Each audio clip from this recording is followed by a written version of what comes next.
இல்ல எங்க கூட்டணியில இப்போ தேசிய ஜனநாயக கூட்டணி நிச்சயமா வெற்றி பெறும். அதுல எந்தவித மாற்று கருத்தும் இல்லை. இதற்கு பீகார் ஒரு முன்னுதாரணமா இருக்குது. வாரிசு அரசியலுக்கு பீகார் ஒரு அடி கொடுத்திருக்குது. அதனால தம்பி உதயநிதி கொஞ்சம் எச்சரிக்கையா இருக்கட்டும். புதியவர்களுக்கு பீகார் ஒரு அடி கொடுத்திருக்கிறது. அதனால பிரசாந்த் கிஷோர் மாதிரியே தம்பி விஜய் கொஞ்சம் எச்சரிக்கையா இருக்கட்டும்.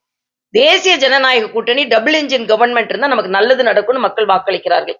அப்ப இங்கேயும் அதிமுக பாஜக வெற்றி பெற்றா டபுள் இன்ஜின் கவர்மெண்ட் வரும். கூட்டணி பலவீனமான கூட்டணின்னு நாம் தமிழர் சீமான். இப்ப சீமான் என்னப்பா பலமாவாப்பா இருக்காரு?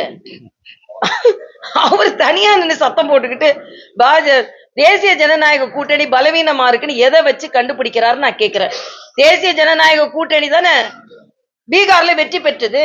பாஜக இருக்கு, அங்க நிதிஷ்குமாருக்கு பதிலா அதிமுக வரப்போகுது, சிராக் பாஸ்வானுக்கு பதிலா இன்னொருத்தர் வரப்போறாரு, இன்னொரு கட்சி வரப்போகுது. அப்ப தேசிய ஜனநாயக கூட்டணி தனது வெற்றியை நிரூபித்த பின்பும் இப்ப சீமான் என்ன செய்யறதுன்னு தெரியல. இப்ப ஆணைக்கு கரிகாலன்ட்டு போயிட்டாரு அவரு.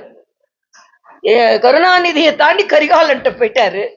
அதனால என்ன பேசணுமோ பேசிட்டு இருப்பாருப்பா. அவர் என்னமோ அவர் தனியா நின்று பேசுறதெல்லாம் பேசுறாருன்னு நினைக்கிறாரு. நிச்சயமா அவர் ஒரு முடிவுக்கு வருவார். 2026 எஸ்ஐஆர்னால மட்டும் இல்ல, எஸ்ஐஆரும் எதிர்க்கிறாரு, அப்ப திமுகவும் எதிர்க்கிறாரு. அப்ப என்ன செய்யறாரு?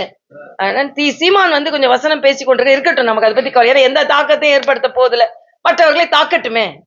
அவர் தாக்குதல் எந்த தாக்கத்தையும் ஏற்படுத்த போதில்ல, பேசிக்கிட்டே இருப்பாரு, அவ்வளவுதான்.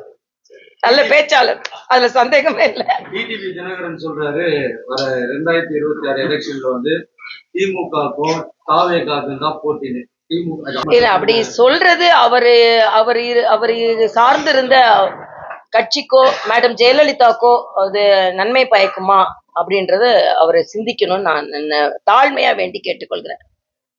நீங்க கருணாநிதி கட்சிக்கு ஸ்டாலினுக்கு நீங்க ஆதரவு தெரிவிக்கிற காலத்துல நேர் எதிரா அவர்களுக்கு அரசியல் செய்த அம்மாவை நீங்க என்ன மனநிலையில் வைத்திருக்கிறீர்கள் என்று நான் தாழ்மையா கேட்டுக்கிறேன். அதனாலதான் அண்ணன் தினகரன் அவர்கள் இன்று தனிப்பட்ட முறையில் அது அவங்க கட்சி சார்ந்த விஷயம், ஆனா எங்க கூட கூட்டணியில இருந்ததுனால நான் சொல்றேன், எல்லோருமே உதிரியா இல்லாமல் உறுதியா இருப்போம், திமுகவை தோற்கடிப்போம். அதுதான் நம்ம எல்லாரோட கணக்கா இருக்க முடியும்.